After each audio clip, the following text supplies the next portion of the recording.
Assalamualaikum warahmatullahi wabarakatuh. Alhamdulillahi rabbil alamin. Wassalatu wassalamu ala asyrafil anbiya'i wal mursalin wa ala alihi wa sahbihi ajma'in. Subhanaka la ilma lana illa ma 'allamtana innaka antal alimul hakim. La haula wa la quwwata illa billahil aliyyil azim. Rabbi shrah li sadri wa yassir li amri wahlul 'uqdatam min lisani yafqahu qawli. Amma ba'd. Alhamdulillah, puji syukur kita panjatkan kehadiran Allah Subhanahu wa ta'ala atas izin dan namanya juara pada subuh kali ini kembali kita dapat bermuajah. Mudah-mudahan dengan apa yang kita kaji dapat meningkatkan iman dan takwa kita kepada Allah Subhanahu wa ta'ala. Selawat dan salam tersanjungkan kepada junjungan Nabi besar Muhammad sallallahu alaihi wasallam. Allahumma shalli ala Muhammad wa ala alihi.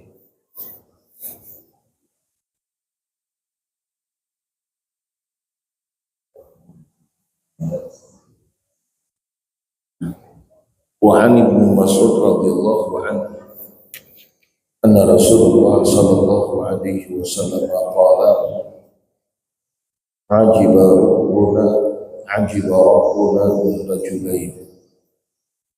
Rajul thara min wadaihi wa lihafihi min baina hubbihi wa alihi ila salah.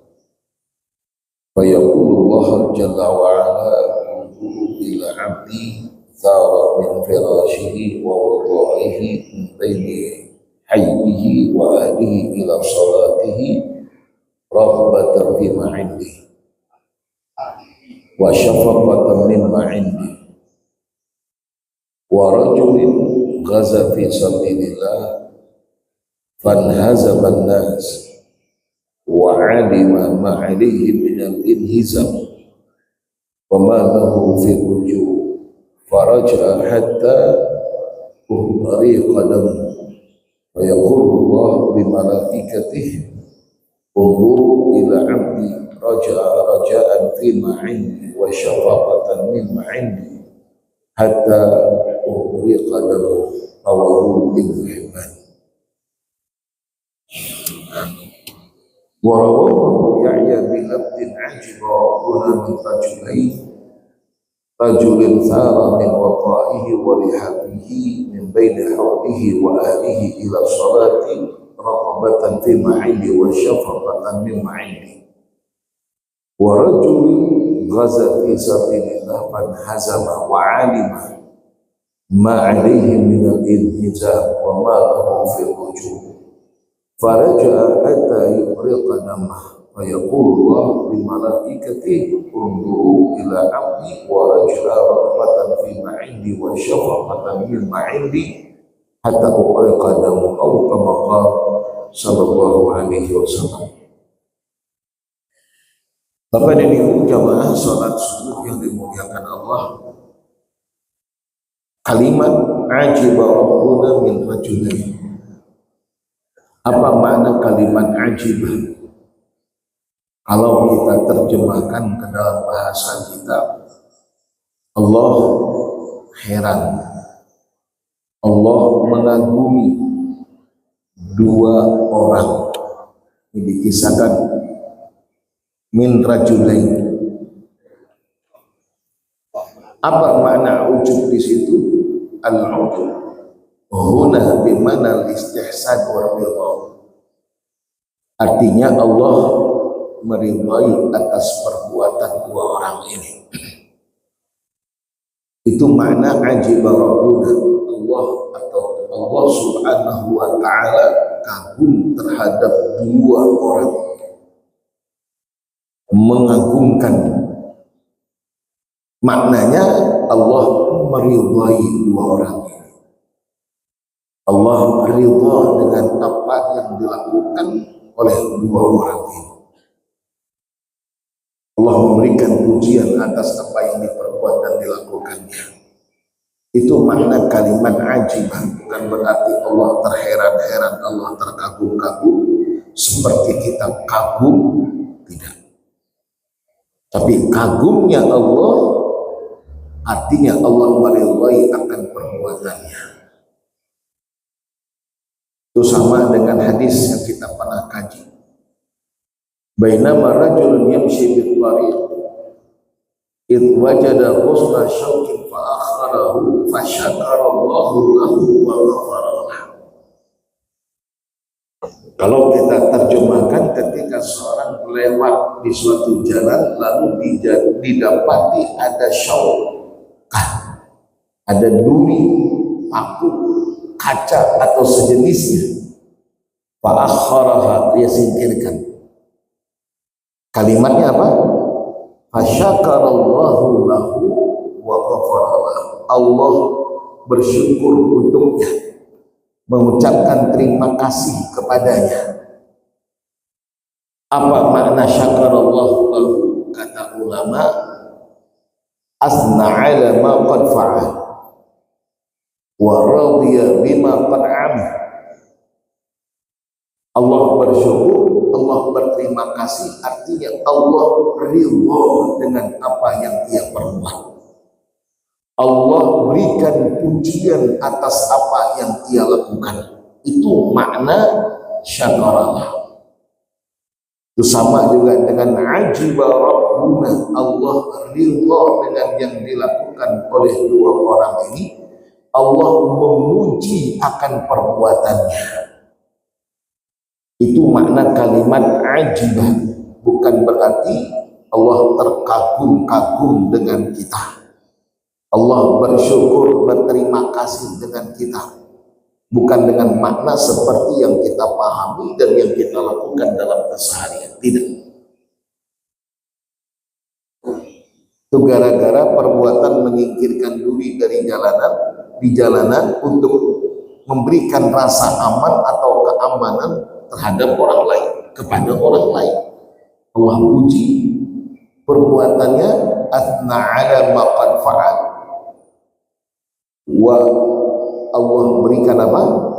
Ganjaran dan pahala atas yang dia perbuat dan lakukan.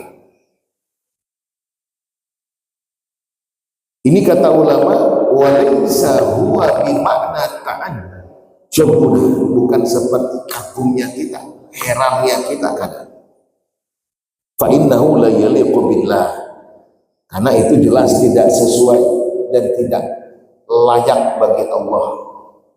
Karena laisa kamitslihi syai', tiada ada satu pun yang menyerupainya. Namun kita heran, mantapnya, hebatnya itu kita. Berarti ada yang lebih hebat dari kita. Tapi kalau Allah, tiada ada yang lebih hebat dari Allah. Tapi kenapa Allah kagum? Artinya Allah meridhai dan Allah memberikan pujian atas yang dilakukannya. Wa huwal munazzah anil naqais wal infi'alat wa ghairi dzalika minal khalq. Nah, itu Allah terpeliharakan daripada sifat-sifat makhluknya. Laisa kamitslihi syai' wa huwas samiul basir. Siapa yang Allah kagumi, siapa yang Allah ridhai, apa yang Allah berikan, atau kepada siapa pujian Allah berikan. Rajulun thara min wiqa'ihi wa lihabihi min baina hubbihi wa ahlihi ila shalah. Seorang yang lebih mengedepankan, mengutamakan sara min wiqa'ihi wa lihabihi, dia lebih mementingkan, lebih mengedepankan apa yang dia kedepankan, sholat, daripada tempat tidurnya, daripada bantal yang empuk, kasur yang empuk, istri yang cantik, ia lebih utamakan sholat malamnya. Ini Allah mengagumi, dalam arti kata Allah berikan pujian kepada orang ini. Padahal perbuatan ini bukan perbuatan wajib. Wa minal laili fatahajjat bihi nafilatan lak. Itu sebatas ziyadatan lak, tambahan. Kada wajib, sepakat ulama, kada wajib hukum yang untuk kita umatnya Rasulullah sallallahu alaihi wasallam. Andai dia tidak lakukan, andai kita tidak kerjakan, kada berdosa. Aku hendak guring aja, nyaman guring daripada sembahyang malam, kasur empuk, selimut tebal, kamar ber-AC, bini bungas di samping, kan apalagi daripada bangkit dari tempat tidur, ambil wudhu, salat. Itu kan berat itu pelaksanaannya, berat pekerjaannya. Ada gampang-gampang. Kita punya fasilitas, punya apa yang diinginkan dan apa yang kita harapkan, tapi ternyata yang kita kedepankan adalah Allah. Maka saya teringat dengan sebuah hadis Rasulullah sallallahu alaihi wasallam, "Salatun man kunna fihi wajada halawatal iman ay yuhibballahu wa rasulahu aktsar mimma siwahuma." Ada 3 ciri dan tanda orang yang merasakan manisnya iman, kata Rasul. Oleh Syekh Abdullah Nasir Al-Wad di dalam kitab yang menyebutkan makna halawatul iman, arti manisnya iman adalah ladzatul ibadah, nikmatnya ibadah. Tuh manisnya iman di situ, kata beliau, kenikmatan yang kita bisa rasa pada waktu dan di saat ketika kita melakukan ibadah.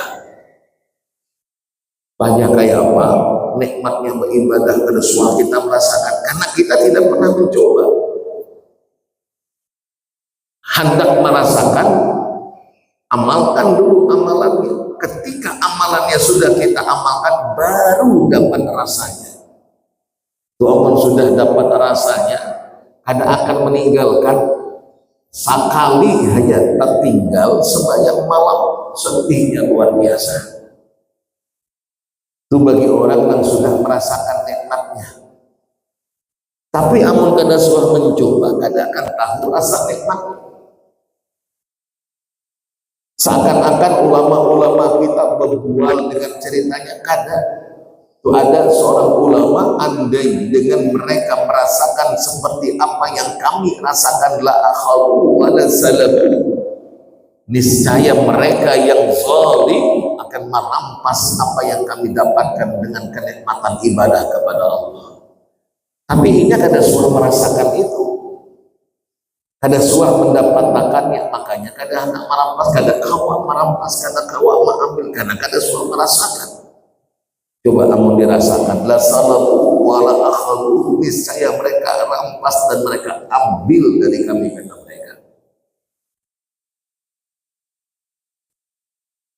Kapan nikmatnya manisnya ibadah, nikmatnya iman, atau manisnya iman, nikmatnya ibadah itu dirasakan, ayyuhibballahu wa rasulahu aktsar mimma siwahuma, ketika seorang mampu dan bisa meletakkan cintanya ia kepada Allah dan Rasul di atas segala-galanya. Itu dia. Kayak apa kita? Sudah apa belum? Untuk kita nang tahu. Meletakkan cinta kita kepada Allah, cinta kita kepada Rasul di atas segala-galanya. Kita cinta dengan dunia, akhirnya kita kejar dunia, kita cari dapat, tapi kecintaan kita kepada Allah dan Rasul di atas dari kecintaan kita akan dunia. Ketika untuk mendapatkannya kada akan kita lupakan Allah. Ketika kita sudah mendapatkannya, kada akan kita mengabaikan perintah Allah, zakat dikeluarkannya. Itu bukti cintanya kepada Allah dan Rasul di atas dari cintanya kepada dunia. Tapi kalau di atas dunia, cinta dunia di atas dari cintanya kepada Allah dan Rasul, cara mendapatkannya sudah kada bujur. Setelah mendapatkannya pun dibelanjakan dengan kada bujur. Ujar ulama, idza dakhala al-halal kharaja al-halal wa idza dakhala al-haram kharaja al-haram. Kalau cara mendapatkannya benar, maka penggunaannya juga akan benar. Tapi kalau cara mendapatkannya sudah salah, maka penggunaannya pun cenderung salah. Maka lihat, duit hasil yang kada bujur, korupsi umpamanya, setelah didapatkan itu biasanya caranya sudah kada bujur, dibelanjakan pun kada bujur. Kan banyak tuh kasusnya korupsi, mana duitnya, hura-hura, selingkuh, berpesta pora, zina. Duit hasil korupsi itu digunakan zina, duit hasil korupsi itu digunakan selingkuh. Karena memang cara mendapatkannya sudah kada baik, kada benar. Kalau sudah kada benar, penggunaannya pun kada akan baik. Itu kita teliti hati, dan ini ulama menyebutkannya. Kalau sudah kada baik cara mendapatkannya, maka penggunaan pun kada akan baik. Kayak itu juga, namun kita mendapatkan dengan cara yang haram, itu biasanya penggunaannya kepada yang haram.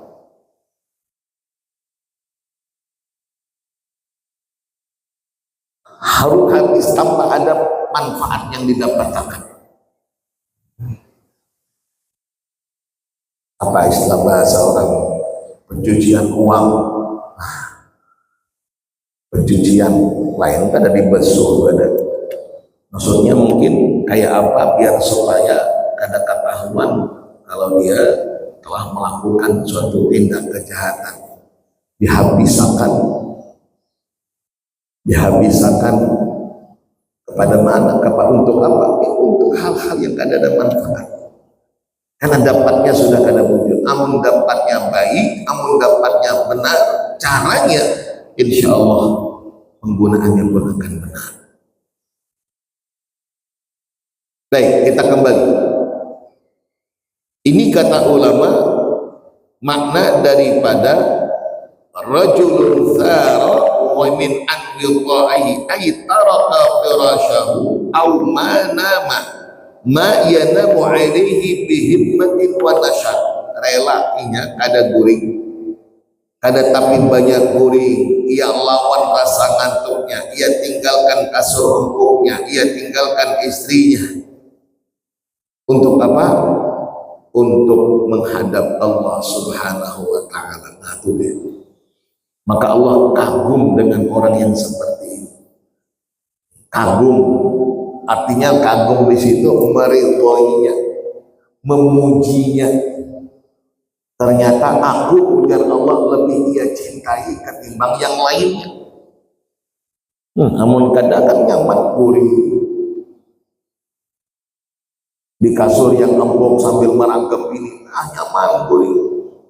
Tapi itu semuanya ia abaikan, ia lawan rasa itu, ambil wudhu, hampar sajadah, sholat menghadap Allah. Ini satu.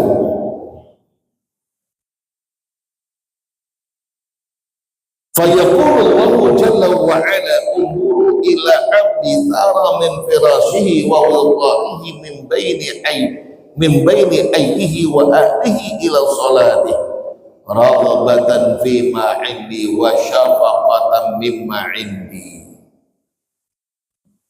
Raghbatan itu kata Allah, malaikatku, saksikan oleh kalian, undur ila abdi, lihat hambaku itu. Allah puji kita, Allah istimewakan kita di hadapan para malaikatnya. Saya sering katakan, kalau kita dipuji oleh atasan di hadapan para karyawan, senangnya luar biasa gitu. Karena atasan yang memberikan pujian, bahkan atasan kita berharap, nih lihat hambaku, wahai malaikat, apalagi Allah memuji di hadapan para malaikat.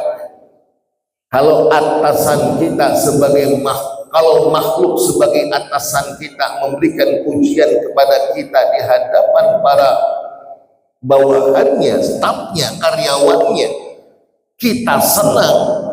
Apalagi yang memberikan pujian untuk kita Allah di hadapan para malaikatnya. Ini mesti harus hadirkan gambaran itu kepada kita di dalam diri kita. Masya Allah, alangkah bahagianya kita, Allah yang memuji kita. Kan banyak orang pengen pujian dari manusia, ketika pujian manusia didapatkannya, tapi ridha Allah tidak didapatkan. Pujian dari manusia ia dapatkan, tapi pujian dapat murka Allah yang ia terima. Nauzubillah. Kita berharap pujian Allah, maka Allah memuji Rasulullah, wa innaka la'ala khuluqin 'azim. Hai Muhammad, engkau orang yang benar-benar punya akhlak yang mulia. Kita hendak juga dapat pujian. Allah banggakan kita di hadapan para malaikatnya. Ya malaikati, hai para malaikatku, ila abdi, kata Allah. Lihat hambaku itu, dia punya fasilitas yang menyenangkan, kasurnya empuk, bantalnya, istrinya, rumahnya, tapi ia tetap mengutamakan sholat malamnya, lebih cinta kepadaku ketimbang kepada yang lainnya. Raghbatan fima indi, yang ia harapkan hanya ridhaku, kata Allah. Kada ridho bininya, kada ridho lakinya, kada ridho siapa-siapa, tapi yang ia harapkan ridho aku, kata Allah, aku meridho ini. Ingat pesan Syekh Muhammad Mutawallil Asy-Sya'rawi, dan pernah kita sampaikan, dalam setiap amalan yang kita lakukan hendaklah mencari ridha Allah, jangan dengan tujuan tertentu, sebab manakala ridha Allah yang sudah kita dapatkan, apapun yang menjadi hajat dan keinginan Allah kabulkan. Itu dahsyat sudah. Maka ridha Allah yang dicari. Coba malam-malam siapa yang melihat? Kalau kita berkeluarga, mungkin anak kita kada tahu kita bangun, kita bermunajat kepada Allah, istri kita kada tahu, laki kita kada tahu, apalagi tetangga kada nanang tahunya. Itu siapa kira-kira yang kita butuh, harapan yang kita butuh dan yang kita harapkan kalau bukan Allah. Amun sebayang kita ke masjid, banyak orang yang maitihi masih bisa ada riaknya, tapi itu di dalam rumah kadang-kadang yang melihat, tetangga kadang-kadang satu yang melihat dan menyaksikan. Cuaca dingin, rasa ngantuk yang berkesangatan, tapi itu semua terkalahkan. Itu kalau bukan cintanya kepada Allah, kada akan terwujudkan. Makanya Allah mencintai hambanya seperti ia mencintainya Allah. Kadang kita bertanya seberapa besar cinta Allah kepada kita, kembalikan seberapa besar cinta kita kepada Allah. Amun kita cinta kepada Allah, Allah lebih cinta lagi kepada kita. Itu ada hadis qudsinya. Sejengkal kita mendekatkan diri kepada Allah, sehasta Allah mendekatkan dirinya kepada kita.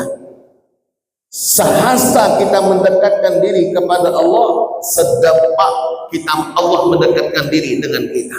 Semakin kita dekat kepada Allah, semakin dekat Allah dengan kita. Maka kalau kita takwalakan seberapa dekatkah Allah dengan kita, seberapa dekatkah kita dengan Allah, itulah jawabannya untuk mengetahui seberapa dekat Allah dengan kita.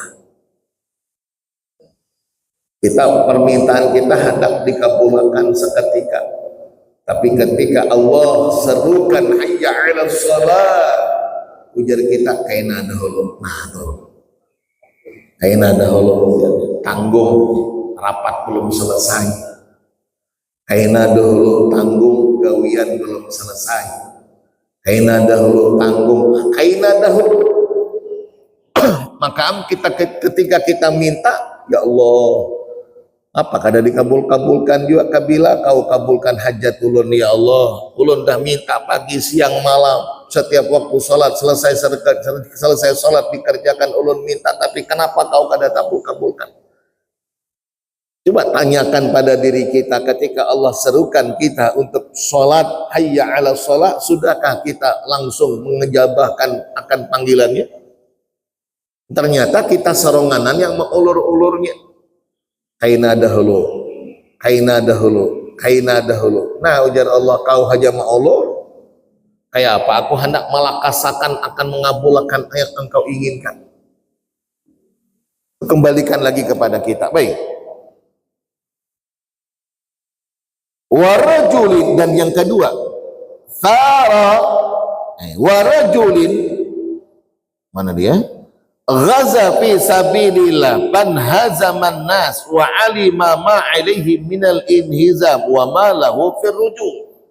Seorang yang berjihad di jalan Allah, ghaza, berperang, faraja hatta yahriqa damma, ay istishhadan fi sabilillah syaja'atan wa iqdaman wa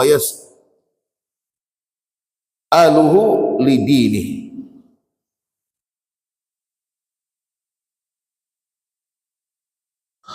Ay raghbatan fima indi yarghabu fima a'adtahu lahu minats thawab wa syafaqatan mimma indi ay wa khaufan min iqabi.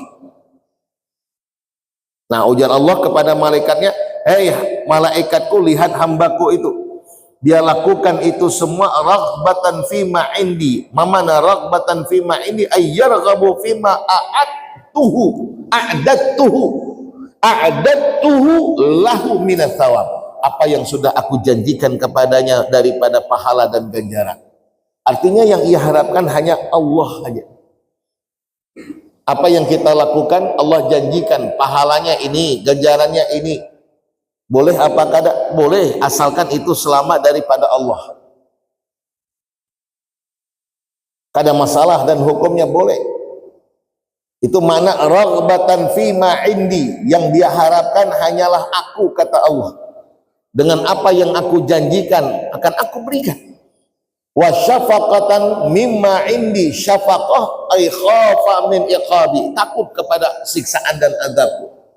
Jadi istilah kita beramal karena hendak dapat surga, istilah kita beramal karena takut dengan api neraka, itu kada menyalah, itu hukumnya boleh. Boleh. Ada bujur kalau ada mengatakan oh tidak boleh kita beramal untuk surga dan beramal untuk terpelihara dari neraka. Jawabannya boleh, walaupun tingkatannya di bawah, karena ada tingkatan. Tapi selama yang kita harapkan itu daripada Allah, dari pahala ganjaran yang dijanjikan oleh Allah, hukumnya boleh. Ini yang disebut dengan ibadatut tujjar. Ujar ulama, kita ini masih ibadah tidak ubah seperti para pembisnis, para pedagang yang hendaknya untung. Ini kira-kira kalau kita amalkan apa pahalanya leh? Ganal kada pahalanya? Ganal pahalanya, lalu kita amalkan. Nah, ya. Boleh apa kada? Boleh, kada ada masalah. Ingat hadis yang kita pernah kaji. Saat Allahumma shalli ala Muhammad, Sayyidina Mu'adz bin Jabal dengan Abu Dzar Al-Ghifari satu ketika datang kepada Rasul sallallahu alaihi wasallam, lalu kemudian berkata, ya Rasulullah, dulani ala amalin yuqarribuni ilal jannah wa yubaidni minan nar. Tunjukkan satu amalan kepadaku yang dengan sebab karena amalan itu mendekatkan aku kepada surganya Allah dan menjauhkan aku dari api neraka. Lihat jawaban Rasul ada 3. Kata ulama, andai kada boleh kita beramal untuk mendapatkan surga, tentu akan ditegur ini sahabat oleh Rasulullah. Buktinya Rasul kada menyalahkan sahabat ini. Rasul kada menegurnya. Amun kada boleh tentu ditegur. Kada mungkin Rasul berdiam.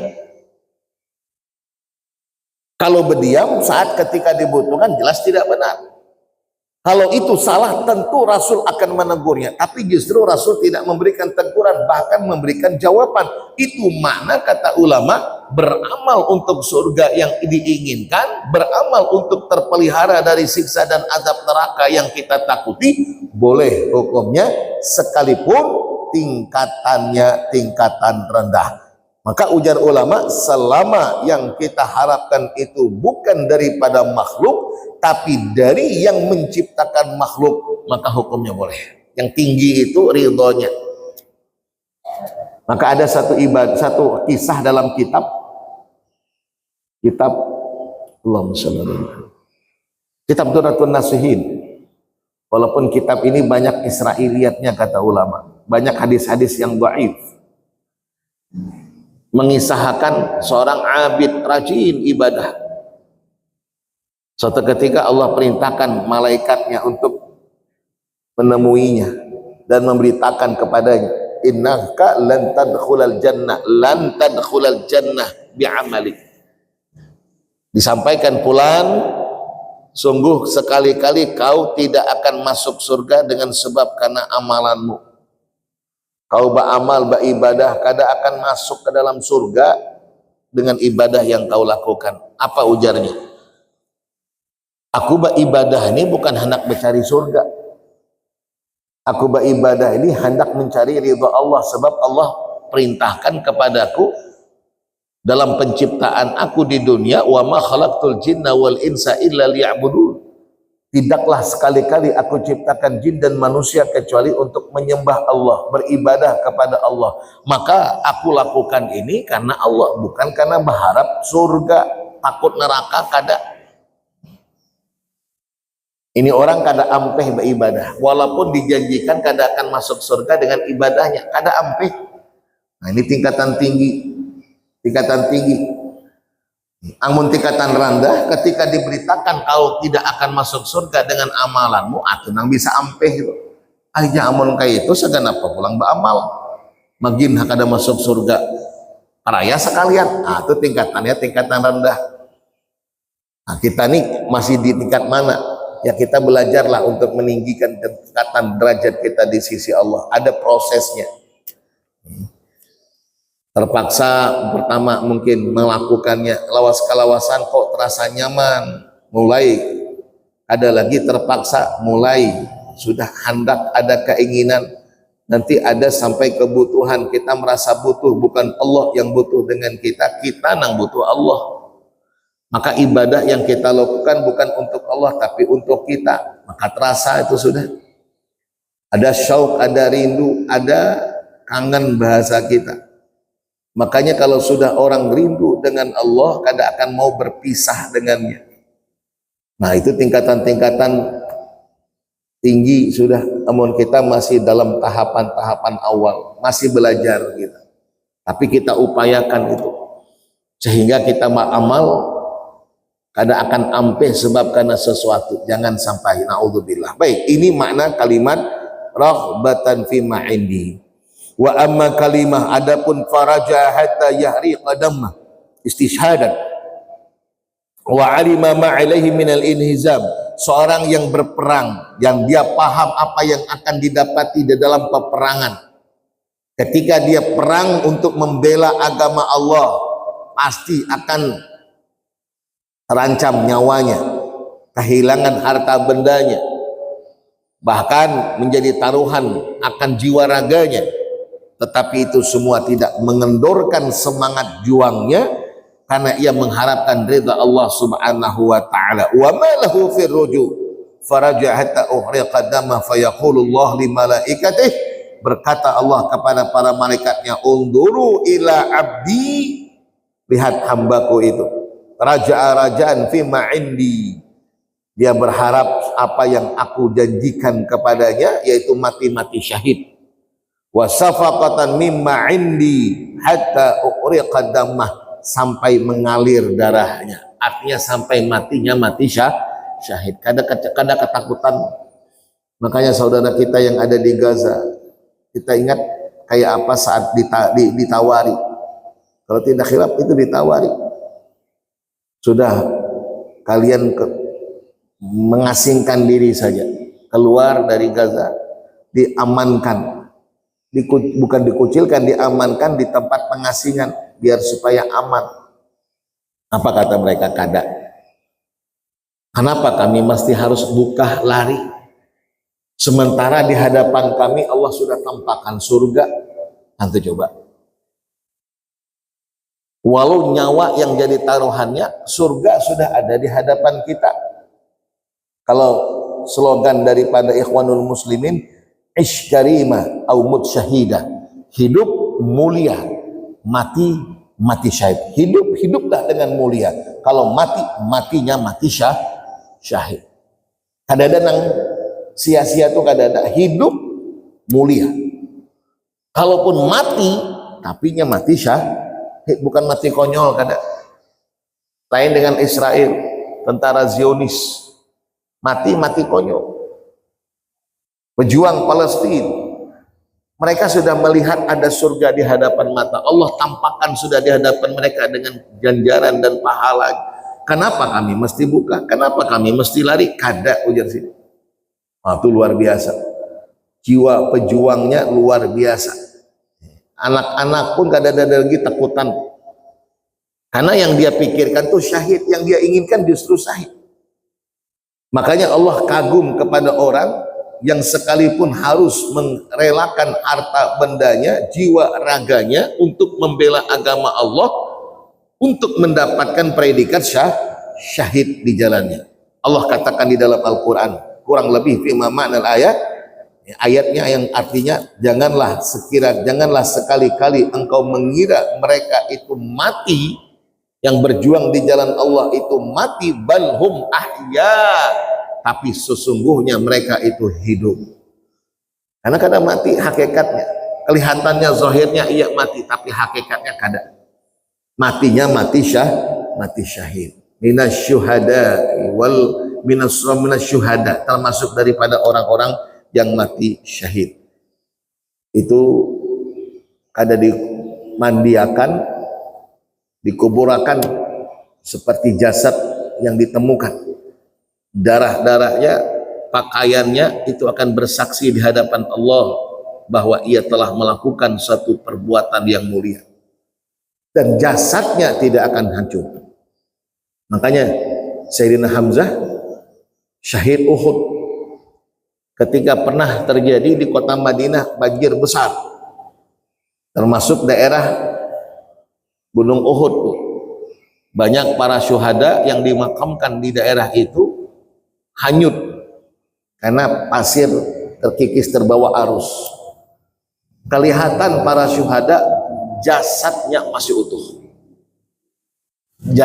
masih utuh, termasuk Sayyidina Hamzah paman Rasulullah Sallallahu Alaihi Wasallam. Maka Allah meridai, memberikan pujian terhadap dua orang, yang satu mengedepankan cintanya kepada Allah ketimbang kepada keluarganya, kenikmatan dunia, istri-istrinya, hingga ia tidak meninggalkan salat malamnya. Dan yang kedua, orang yang berperang di jalan Allah, mengharapkan syahid di jalannya, mengharapkan kedudukan yang mulia di sisinya, sekalipun harus mengorbankan harta benda dan jiwa raganya. Wallahu ta'ala alam. Mudah-mudahan dengan hadis ini semakin terpanggil kita dan kita termotivasi untuk terus menanamkan cinta kita kepada Allah di atas segala-galanya daripada cinta kita kepada apa dan siapa. Amin ya rabbal alamin. Wallahu ta'ala alam. Al-Fatihah. A'udzubillahi minasyaitonir rajim. Bismillahirrahmanirrahim. Alhamdulillahirabbil alamin arrahmanir rahim maliki yaumiddin. Iyyaka na'budu wa iyyaka nasta'in. Ihdinas siratal mustaqim. Shiratal ladzina an'amta 'alaihim ghairil maghdubi 'alaihim waladdallin. Amin amin ya rabbal alamin. Bismillahirrahmanirrahim. Alhamdulillahirabbil alamin, wassalatu wassalamu ala asrafil anbiya'i wal mursalin wa ala alihi washabihi ajma'in. Allahumma ighfir lana ma akhtana wa ma ta'ammadna wa ma asrarna wa ma a'lanna wa ma anta 'alamu bihi minna. Antal muqaddim wa antal muakhir, la ilaha illa anta subhanaka Allahumma wa bihamdik, nashhadu an la ilaha illa anta, nastaghfiruka wa natubu ilaik. Wa sallallahu ala sayyidina Muhammadin nabil ummi wa ala alihi washabihi wasallam. Alhamdulillahi rabbil alamin. Assalamualaikum warahmatullahi wabarakatuh.